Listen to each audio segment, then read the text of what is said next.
प्रभाव और ताकत से तय होगी अब? देखिए, ये दुर्भाग्यपूर्ण स्थिति है। शिक्षा के साथ साथ संस्कार ये भी जरूरी है, और जो भी हो रहा है निष्पक्ष तरीके से जांच होनी चाहिए, और जो भी गलत कर रहे हैं उनके ऊपर कार्रवाई होनी चाहिए। दूध का दूध और पानी का पानी होना चाहिए।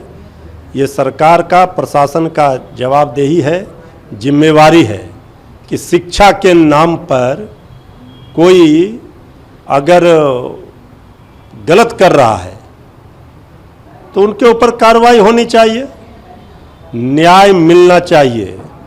अन्याय जो कर रहा है, जो भी शिक्षा माफियागिरी कर रहा है, उसके ऊपर कार्रवाई होनी चाहिए।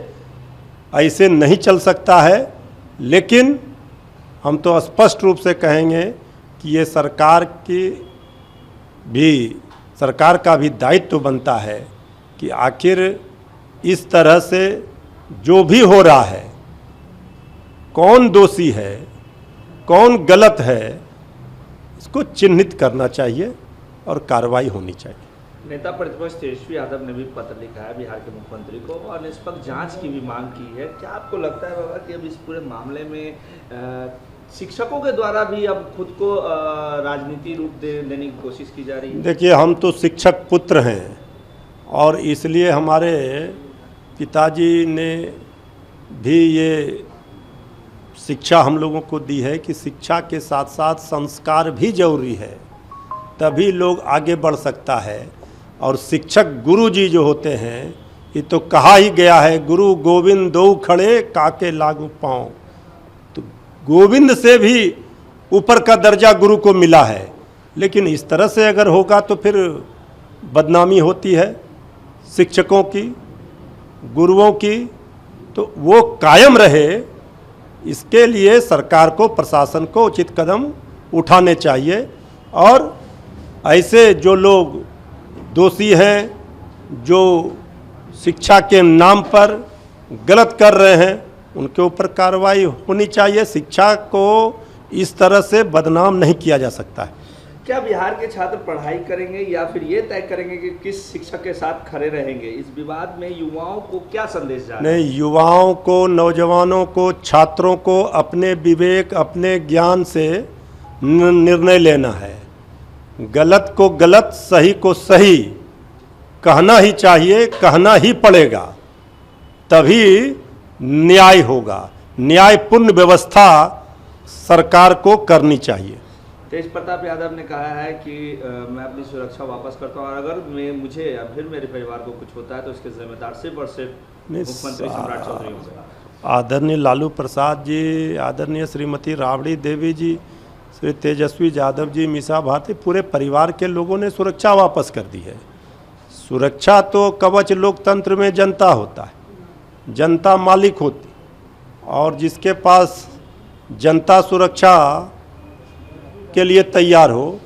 सरकार जब दोहरा मापदंड, सरकार जब इस तरह से भेदभाव सुरक्षा के नाम पर करेगी तो फिर क्या मोह है सुरक्षा का, बंगला का। लेकिन कोई मानक होना चाहिए, सरकार की नीतियों में स्पष्टता होनी चाहिए, पारदर्शिता होनी चाहिए। ये भेदभाव नहीं होना चाहिए, बदले की भावना से काम नहीं करना चाहिए, ये ध्यान रखना चाहिए। लोक जनशक्ति पार्टी रामविलास के एमपी है अरुण भारती ने कहा है कि यूपी इलेक्शन में हमारी पार्टी 403 सीटों की तैयारी करी है और भविष्य में ये तय होगा कि हम अलायंस के साथ जाएंगे या फिर 403 सीटों पे चुनाव लड़ेंगे। देखिए, ये सब राग अलापने से कुछ होगा नहीं, कुछ मिलना है नहीं। क्या करेंगे नहीं करेंगे सबको पता है। पहले जो क्षेत्रीय दल हैं बीजेपी के साथ, वो अपनी पार्टी बचा लें, अपने सांसदों विधायकों को बचा लें, यही बहुत है। सुप्रीम कोर्ट ने बिहार सरकार को नोटिस भेजा है। पंचायती राज मंत्री दीपक प्रकाश की पूर्ण नियुक्ति को चुनौती देने वाली याचिका पर सुप्रीम कोर्ट ने बिहार सरकार, चुनाव आयोग और मंत्री से जवाब मांगा है। माननीय सर्वोच्च न्यायालय ने स्पष्ट रूप से नोटिस जारी किया है। इस पूरे मामले पर सरकार को जवाब देना है। जो भी संविधान के तहत होंगे वही फैसला होना है। अब ये सरकार का मामला है, माननीय सर्वोच्च न्यायालय के अधीन है, माननीय न्यायालय के फैसले का इंतजार करना चाहिए। पश्चिम बंगाल में शिक्षक भर्ती घोटाले मामले में अभिषेक बनर्जी से ईडी ने 11 घंटे तक पूछताछ की है। उन्होंने ये कहा है कि मैं ईडी के तमाम जो जांच हो रहे हैं उसमें मैं सहयोग करूंगा, लेकिन विपक्ष को अब टारगेट किया जा रहा है। सरकार जैसे ही ममता दीदी की नहीं बन पाई, ये बीजेपी वाले बदले की भावना से वहाँ परेशान करने के लिए जांच एजेंसियों का सहारा ले रहे हैं। सारे चीज़ों का जवाब देंगे, ये सब करने से कोई लाभ नहीं होगा। उनकी पार्टी को तोड़ा जा रहा है, उनके नेताओं पर हमला किया जा रहा है, उनको जांच एजेंसियों के माध्यम से परेशान किया जा रहा है। ये सब से कुछ नहीं हासिल होना है। देखिए, लोकतंत्र लोक लज्जा से चलता है। लोकतंत्र में इस तरह से सत्ता तो बदलते रहती है, लेकिन अगर ये परंपरा शुरू हो गई तो फिर कल को बीजेपी भी सब दिन आजीवन सत्ता में रहने के लिए नहीं आई है। इसका भी ध्यान रखना चाहिए।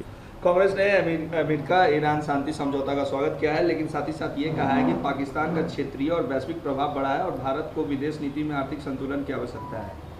नहीं, ठीक ही कह रहे हैं। देखिए, जिस तरह से युद्ध का विराम का दोनों देशों ने, अमेरिका ईरान ने किया है, तो हम भी कहते हैं कि ये होना चाहिए, लेकिन सारे चीज़ों को वैश्विक स्तर पर केंद्र सरकार को देखना पड़ेगा कि भारत को इससे क्या लाभ है, भारत कहाँ खड़ा है इसमें। प्रधानमंत्री नरेंद्र मोदी को स्लोवाकिया का सर्वोच्च नागरिक सम्मान प्रदान किया गया। इसके साथ ही उन्होंने दुनिया के विभिन्न देशों द्वारा कुल 33 अंतर्राष्ट्रीय सम्मान प्राप्त हो चुका है। मैंने आदरणीय प्रधानमंत्री जी तो हर ओर रिकॉर्ड ही रिकॉर्ड बना रहे हैं। अब गरीब जनता बेचारी परेशान है, महंगाई है, गरीबी है, बेरोजगारी है, देख रहे हैं छात्र नौजवान का क्या हालत है।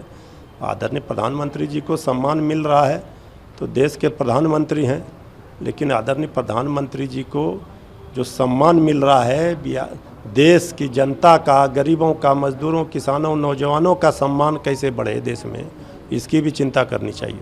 आपके राज्य की खबरें, आपके शहर की खबरें सबसे पहले जानने के लिए देखते रहें अमर उजाला। चैनल को सब्सक्राइब जरूर कर लें और पाएं हर अपडेट।